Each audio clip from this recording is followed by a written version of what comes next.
It's actually been weeks where I've been saying that Lebanon is going to play a key role in this conflict. And just in the last few hours, the issue of Lebanon has really come to fore. It began when the Iranians basically said, we're going to walk away from this whole deal.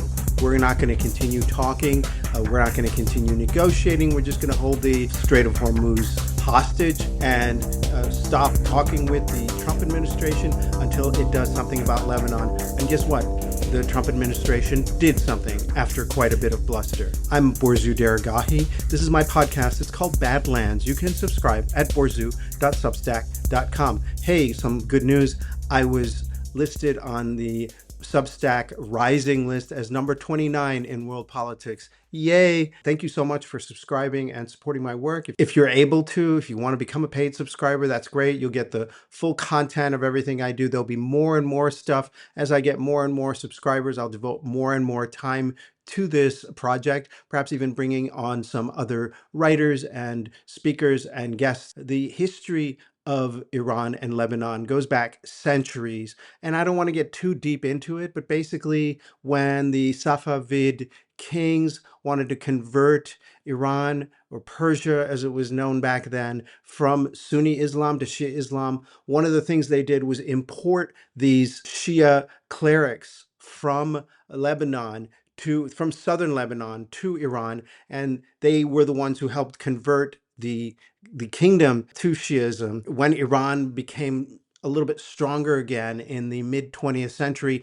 it kind of reestablished ties between Lebanon and Iran. You know, there was always this relationship between the Shia clergy in Lebanon and the Shia clergy in Iraq and the Shia clergy in Iran and other parts of the Shia world. It was always particularly deep between the Shia clergy in Iran and Lebanon. And one figure who was a key in that was a cleric. His name was Musa Sadr, Imam Musa, as they called him in Lebanon. At the time, in the 50s, 60s, and 70s, Lebanese Shia were kind of on the bottom of the social ladder. They were like the poorest people. They were the most politically underrepresented.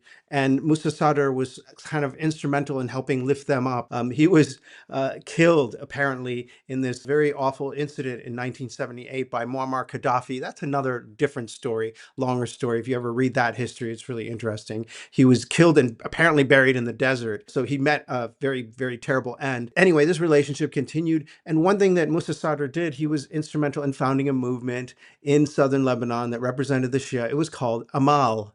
And these Amal members, these Amal political party members, were part of the fighters during the Lebanese Civil War. They were one faction in that Lebanese Civil War. And many of these guys, after the Iranian Revolution, they kind of drifted over and became a part of Hezbollah, which was the Iranian-backed Shia militia group that is right now one of the dominant forces in not just Lebanon, but in the Middle East. It's a player in all sorts of respects. So anyway, there's this long history. And, you know, Iran really helped the Lebanese Shia with a lot of money. If you go to, and I lived in Beirut for 4 years, a lot of the Shia educated at the Mariam or Mahdi schools for girls and boys, respectively. These are considered really good schools, and they're financed by Iran in part, as well as I think some tuition fees from the Shia who can afford it. Anyway, donations. There's this kind of ties between Lebanon and Iran in the Shia domain that goes beyond just Hezbollah being a proxy force for Iran. It's deeper than that. And that's significant because when the Iranians at the beginning of the truce said, look, we want this truce to apply to Lebanon as well, Israel was hammering away at Lebanon. It wasn't just a strategic thing. There is this sentimental religious connection between the Shia of Lebanon and the Shia of Iran. The Iranian Shia see themselves, and the clergy, and especially the Islamic Republic, they see themselves as protectors, as benefactors, as supporters of the Shia worldwide. And when Lebanese Shia are being hurt in southern Lebanon and southern suburbs of Beirut, Iran feels this kind of responsibility. The Islamic Republic, rather, a lot of the Iranian people are really against it. And so there was that dimension to this, but there was also a kind of strategic dimension. They don't want further damage to Hezbollah. They want to keep Hezbollah as a strategic force, as a deterrent force against Israel. Hezbollah proved itself quite effective in distracting Israel from the war during the conflict, during that period of conflict. And right now, Hezbollah is tearing apart Israeli forces with the use of these FPV, these fiber optic connected cable drones that are really hammering away at Israeli positions in southern Lebanon.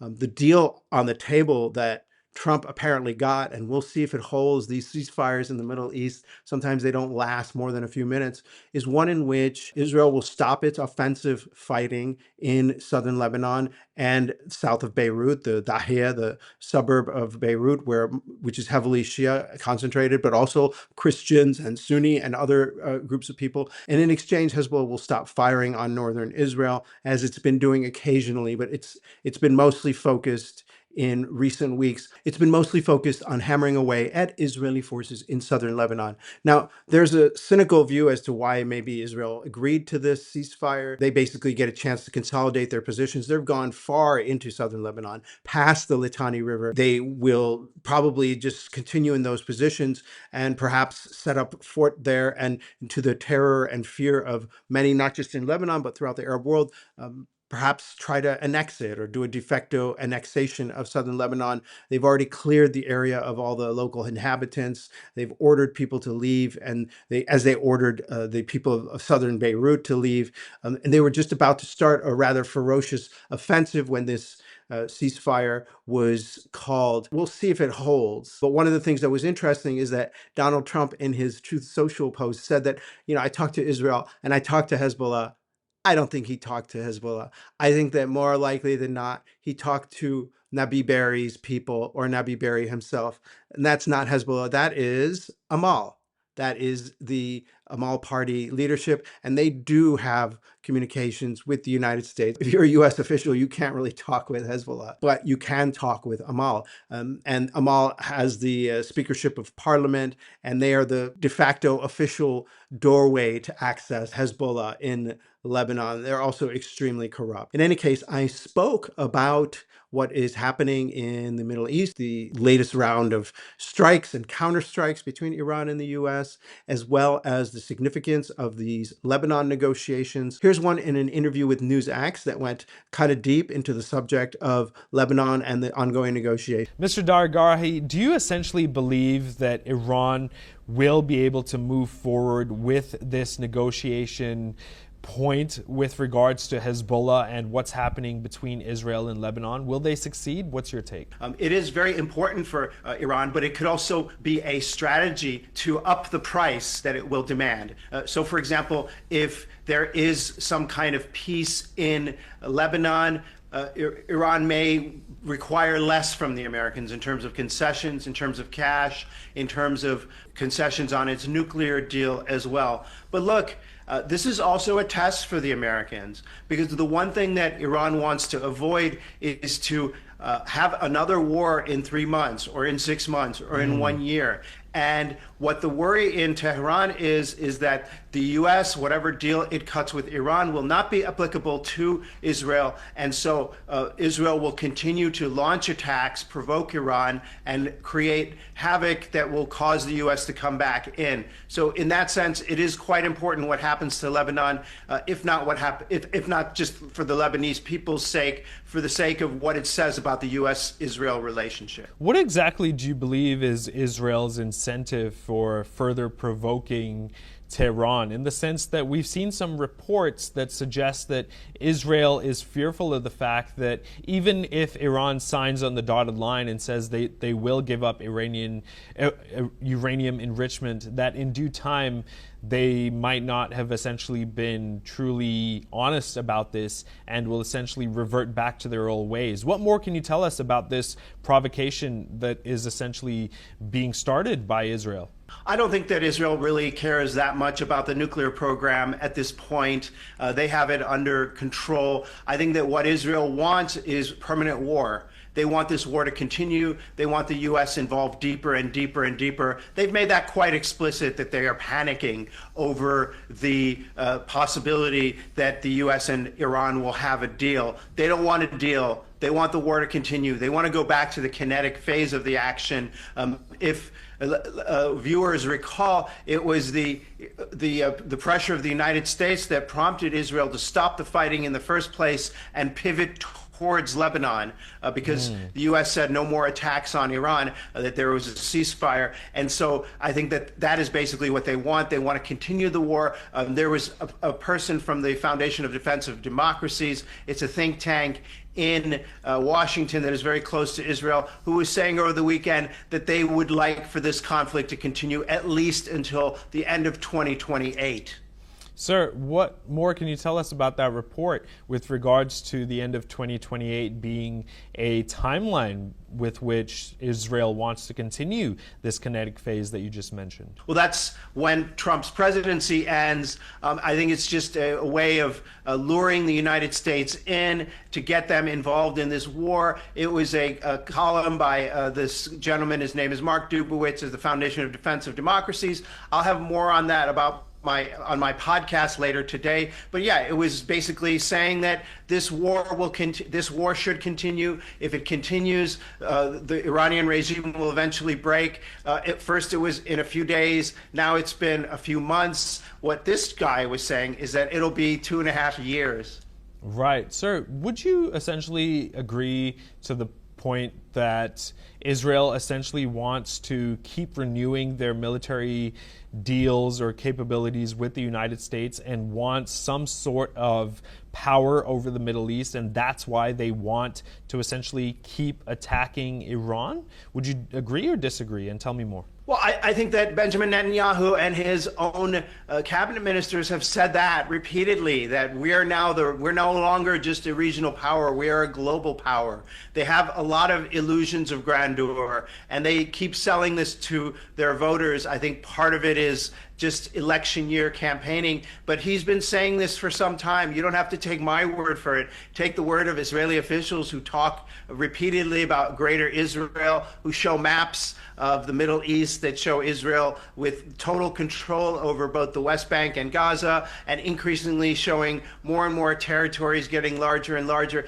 They themselves say they want a larger presence and more power in the Middle East, and they include their regional partners such as the United Arab Emirates in that equation as well. New satellite analysis suggests Iran has damaged around 20 U.S. military sites across the Middle East since the start of the war, raising fresh questions over the scale of the conflict.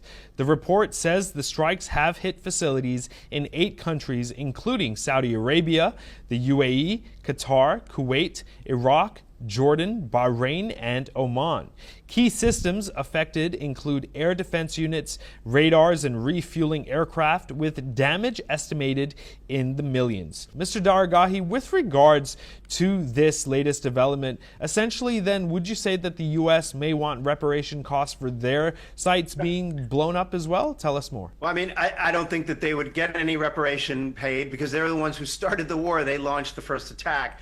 But look, in the beginning of this conflict, Roshan, a lot of people made fun of people like me when I said, look, be careful. Iran is a lot more capable than it appears. Don't listen to the analysts in Washington. It's not this paper tiger. They've been preparing for this war for 47 years. They've been studying the U.S. strategies. They've been studying what's going on in Ukraine. And people mocked us, saying that the war would end in a few days. Well, look where we are now. In many ways, Iran is like stronger than it was before the conflict. It now controls the Strait of Hormuz. It has escalation dominance. That means basically the U.S. can't escalate the war without worrying that Iran could further escalate it and create havoc for not just the U.S., but for the world economy. And I think that you mentioned millions of dollars in damages by the Iranians against the U.S. military. It's billions. Perhaps tens of billions, because the amount of equipment that was damaged.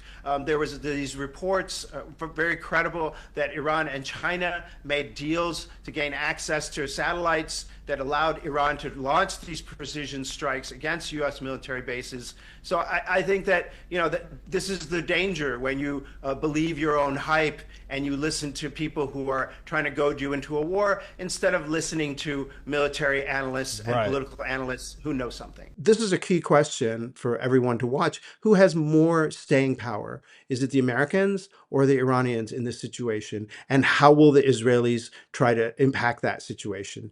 Because they want this war to continue. And here's an interview I did with Azerbaijan TV. Also, great to have you back on prime time. How credible is President Trump's claim then that Iran really wants a deal? He's also inferred that, we're really close now to this deal being signed, but because we're also seeing strikes, aren't we, from both sides? Are the strikes just a distraction? Are we actually now, do you think, fairly close to something materializing? I think that Trump is not credible on anything, period. Even if the Iranians are looking for a deal, I wouldn't trust Donald Trump on that because he tends to speak words that don't necessarily coordinate with reality. And he does that frequently, and he does that systematically. Let us remember that it's Monday, markets are opening, and this is a government that is known for market manipulation and insider trading on a consistent basis. As for whether Iran is actually seeking a deal, yeah. But as Iranians have constantly been saying, not before they get some concessions first. They are not connected to the global economy. They have a different economic logic. They've been sanctioned out of the global economy. The Strait of Hormuz closing damages the world economy, but it doesn't do that much to Iran. It doesn't hurt Iran that much more. So until they get some tangible benefits, as Iranians keep saying, that is either some kind of sanctions relief or unfreezing of assets, they're not going to make a deal at this point. They have no incentive to, and they can wait Trump out. They can wait him out until September, and that's basically what they're trying to do, is politically damage Donald Trump. Yeah, it does look that way, doesn't it, when you look at this? I know there were some analysts, some supporters of Donald Trump who've been coming out saying, well, Trump, the art of the deal, he's an expert at this, he plays the waiting game. But actually, as you've described, Iran are actually very well placed to play a waiting game too. And the longer this goes on, you could argue the more it kind of serves the Iranian government. Well, that art of the deal shtick works maybe when you're buying an apartment complex or shopping mall in Manhattan. When the stakes aren't so high, you can wait out the other person on the other side. But what really we're talking about is the global economy. We're talking about people going hungry. We're talking about hospitals not having enough energy to operate. We have lives in balance. And Trump is playing games with that. The Iranians are too. But the world blames the Americans for this. The Americans and Israel attacked Iran without warning or provocation, really. And the Iranians took that opportunity to grab the Strait of Hormuz. Had they done it at any other moment, the world would have condemned them. But the world, even though Iran is basically holding the world economy hostage, the world blames the United States and Israel because they started the war. How long, we talk about this waiting game, this sort of protracted process now. How long do you think this can go on? Because, of course, economic crisis is in a sense already here. Given the elections in the US, is there a sort of a timetable in your mind for how long you think this can go on before the pressure on President Trump becomes too great? I think it could go on for a long time. And I say that knowing that there's a constituency in Washington, in Israel, that wants it to go on for a very long time. You had the Foundation for the Defense of Democracies over the weekend tweeting out that Trump just has to wait and have patience until the end of 2028. When maybe at that point the Iranian regime will buckle, will collapse, and so on. So you see the timeline and the goalposts just keep being moved. And I look at Ukraine. Everyone thought it would last a few days, and then a few months, and then a few weeks. We're now more than 4 years into that, and this could turn into that kind of forever war. What about political pressure back in the US? Do you think if you look at the history of Donald Trump, almost every time people predict, oh, his base will now turn on him. It sort of hasn't quite happened. Do you think there will become a tipping point at some point soon on this issue of the war with Iran? Well, he's already kind of a lame duck. He's not really facing re-election, and significant portions of his base have already turned on him. And he says he doesn't care. And he has basically said repeatedly, publicly, in social media posts, in television interviews, that if you're not with me on this Iran war, I don't care about you. That if you're not with, Mark Levin and all these other people who are advising him to go to war with Iran, then you don't get to be part of the MAGA base. So he's disavowed them, and he's repeatedly said he doesn't care about Americans' economic suffering, that having Iran not get a nuclear weapon is much more important. And he said that himself. And Borzu, we've had reports out of the Iranian Tasnim news agency that Tehran is actually suspending indirect talks with Washington specifically over Israel's operation in Lebanon. I mean, that it kind of speaks to what you've just been saying. That is a major hurdle, isn't it, to overcome now in these peace talks? I mean, that's part of the Iranian strategy, too, is to split the United States and Israel. You put pressure on that Lebanon issue. You force a break between the United States and Israel. Look, Iran is playing this game, and they've been playing it out in their think tanks and on the drawing board for years and years. They know that Israel and the United States have democratic pressures. They know that both countries face elections this year, and they're just putting the pressure on those countries because Iran doesn't operate on that kind of timeline. It is an authoritarian dictatorship with a democratic facade. And so it doesn't have to play that same kind of domestic appeasement game. Meanwhile, Netanyahu and Trump are both facing domestic political backlashes that will be meaningful, if not changing the ultimate direction of their strategy and policy. Hey, thanks a lot for listening in. Again, this is Forrest Veragami. This is my podcast. It's called Badlands. You can subscribe at forrestweek.substack.com. I'm also on Apple Podcasts, Spotify,